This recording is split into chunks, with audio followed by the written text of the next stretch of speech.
There was Jackie Robinson in baseball. There was Wendell Scott in NASCAR, but Leonard Miller was able to take it to a whole new level. Well, I think if you look back across history and you look at the contributions that Len Miller and his Black American Racers team made, it can't be underscored enough that this was truly a pioneering effort.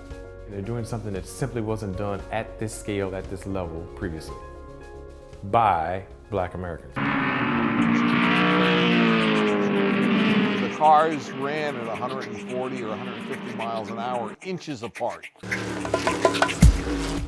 When a black driver gets into any racing series, it's a wild card.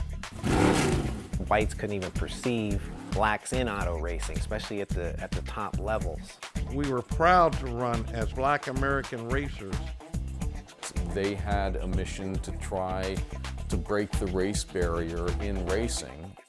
It's so difficult for a black racing team to break into the sport. It takes such a ton of money. You're not going to go racing for 10 bucks. We had Kenny Wright driving Mr. Diplomat. Anything that made a lot of horsepower and a lot of noise and went faster, I loved it. My father was working with a driver in Los Angeles called Benny Scott, and he drove a 190 mile per hour Grand Prix car. I've raced for probably 5 years, and this is the first time in my racing career that I've actually had first-class equipment. We just set 4 lap records at Laguna Seca, Monterey. This was kind of history in itself, in that this is the first time that a black driver sat on the pole.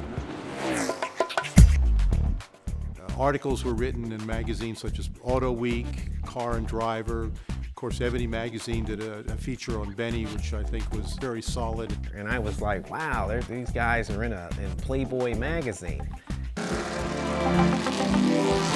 This was a major inroad into what had been historically for the preceding 70 years, essentially an all-white dominated sport. What I saw was a team on the up, moving up, and then all of a sudden the plug was pulled.